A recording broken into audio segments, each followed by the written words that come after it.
Oh, Turugbeke, my people, e don happen again. Una never hear say Nedwoko don finally break silence. As we dey talk now, there is fire on the mountain. E don make us understand the reason when he make in with the ex-Moroccan wife, then separate. My correct people, as we dey talk now, matter full ground berekete. But before I go dey give una the full gist, make I first throw away salute for all of una. Hello, my correct people. You are welcome back again to my YouTube channel. Yes, so I'm back again with another ogbonge gist. My name now Lady G.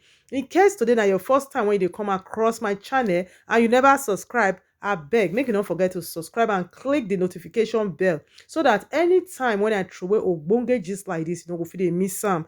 Yes, my correct people, this matter is just the hot for social media right now.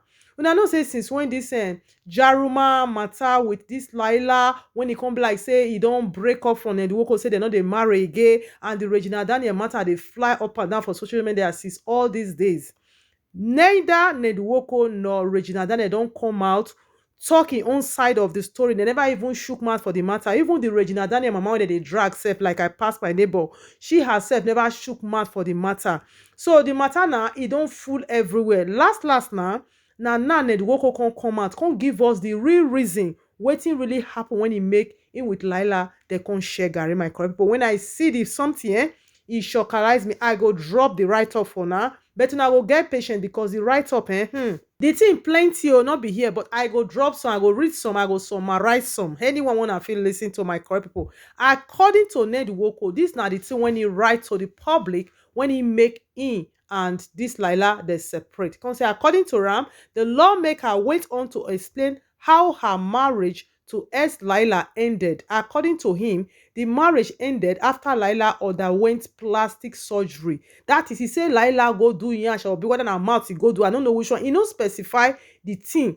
That is the particular plastic surgery when this Laila go do. You only tell us say he go do plastic surgery. And apart from that one, he say he no dey aware when he do am. Then he come say he spent money she was giving for their kids' summer holiday in London on herself, and also had a physical meeting with a strange man who she met on the internet in a hotel in the European country.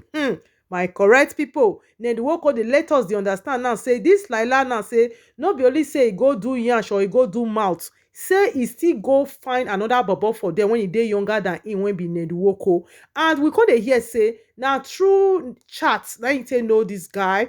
They don dey chat for very long time when e dey for Nigeria. Last when she come go UK, now she come go meet physically with this guy. According to Nedwoko, e come still talk say that Laila defends all this while has been that someone set her up.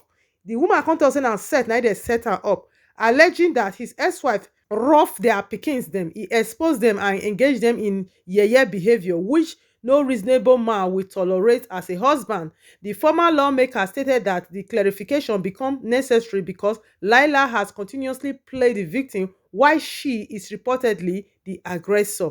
My correct people, no be small thing. No, I fit tell una say the matter long for ground. He writes plenty thing. He come still make us understand say apart from that one, this Jaruma when he come out, come dey drag in when be Nedwoko and Regina Daniel, like I pass my neighbor say na the Jaruma product na him make their marriage still stand gidigba, na him make this Laila pack her load she comot. He said there is nothing like that because this Jaruma of a person now, he marry a husband when be say the marriage sef e no last reach 1 year. If e be say this Kaya matter dey fit hold man, wetin make I no fit hold a husband? Saying when he no see for himself, he no fit see for person finish. So my correct people, waiting Nedwoko dey make us dey understand for here now be say this Laila get another bobo for our side when he young pass Nedwoko. And apart from that one, he go do yansh abi he go do mouth. I don't know. He talk say he go do surgery, but we don't know the kind surgery when he go do. And another one again, constantly make us understand say during the process when he take there for UK, say he not take care of the children when they carry give am all the money when they say make it take do shopping for them, make it take care of them.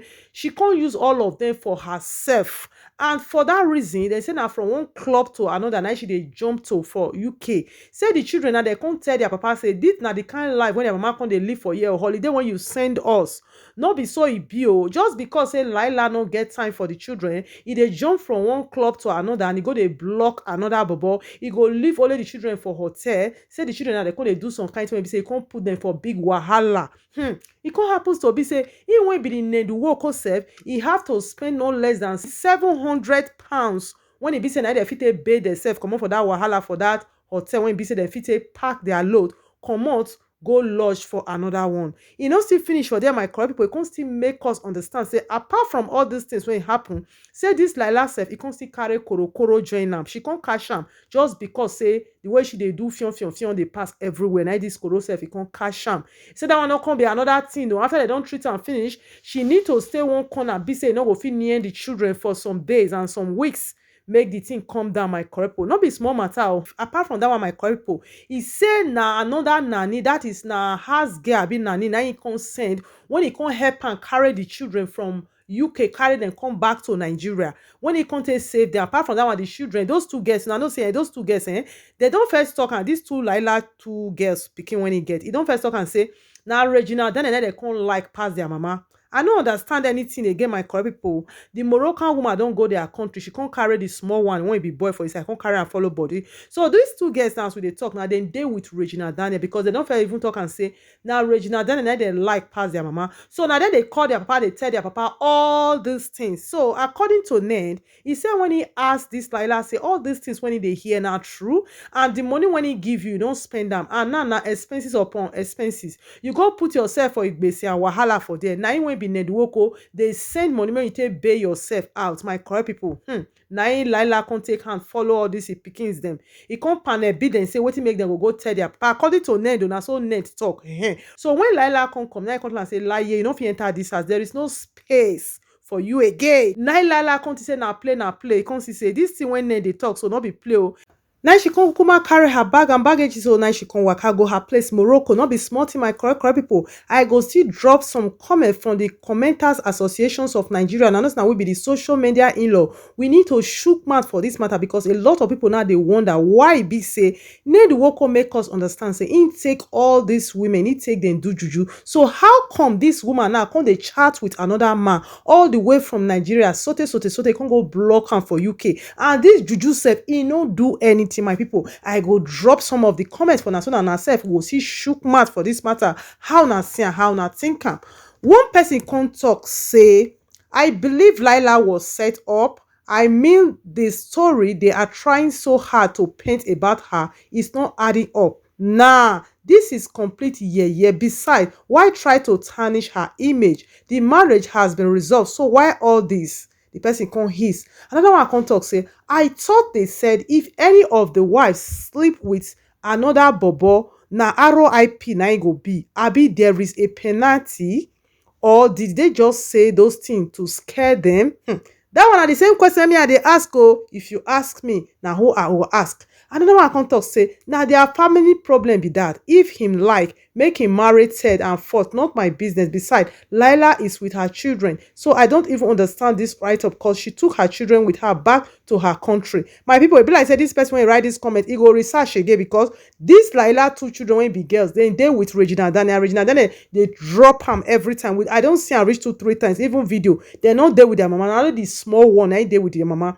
So another contact say that na their wahala or anything when they like make them think. Another contact say he concern you. What of your other wives? Wetin can happen to those ones? That one a good question because this person they ask say if he be say this thing when they talk for Laila body not true, what about the other wives? What can still happen to those ones? Because definitely if Nedwoko still get opportunity to still talk something for those one body, he must still see one thing or the other when he talk, when he make all those one not stay with him, he can't collect their children. My people, I don't know whether I believe this right up and this thing when Nedwoko talk because a lot of people now they talk now Regina Daniel and Nedwoko and co. Now then sit down plan this thing. So you don't say when this matter they for ground, when they fly for social media. Why can't be say after the matter like say the thing don't they come down small now. Now can't come out. Wetin can't take una that long when you come be saying now can't they clarify on herself. Wetin make una not talk ever since. That means una sit down now don't they plan and since. Una feel say now don't plan and the way be say go sweet people for ear. Now can't drop. And some people they talk say now Regina Daniel now he plan all those things. Meanwhile, me when be Lady J, they still they think I'm say this juju when Nedwoko take all these wives they do. I don't first talk and say all this juju. I don't think say they work because that's how we be say Regina Daniel they make pion they follow some Madina. People they tell say hey, this one when Regina Daniel when be say na with the S Babona they make pion. People they talk say there is something fishing. Some people they talk say make una no worry, nothing like that fit happen. Even though say Regina Daniel get anything like that for mind, you know go fit think am because Nedwoko take them do juju, and Nedwoko know say that juju self e dey escort them. They be like CCTV camera, they follow them anywhere that they go. For that reason, now e make am trust Regina Daniel. So how come this same juju now e no gree work for the Laila body? You don dey chat with this man right from Nigeria, so they go block am for UK. That means say the juju get the people when they work for their body, abi get when they work for their body. I don't understand though, my people. I want make una shook mouth for this matter, because now all of us be the social media in-laws when they talk for this matter. Make una drop now comment below at the comment section. I go leave una for here. I go end the matter for here. And definitely I know say update to see on this matter. I go the update now the way the thing they hot like pepper soup. I go see you now very soon for my next video when I will take from now. I beg, if you be said today now your first time when you come across my channel and you like my video and you never subscribe, I beg, make you don't forget to subscribe and click the notification bell so that anytime when I throw away ogbonge gist like this, you know, go fit dey miss am. And una will be my returning subscribers and viewers when they help me watch my video anytime when I drop video. God will continue to bless now for me beyond you guys imagination. Anything when una want, when una want make God still do for una, as una they support me, so he go support una for any area of una life. So my people, I go see una very soon for my next video. Have a blessed day. Bye bye.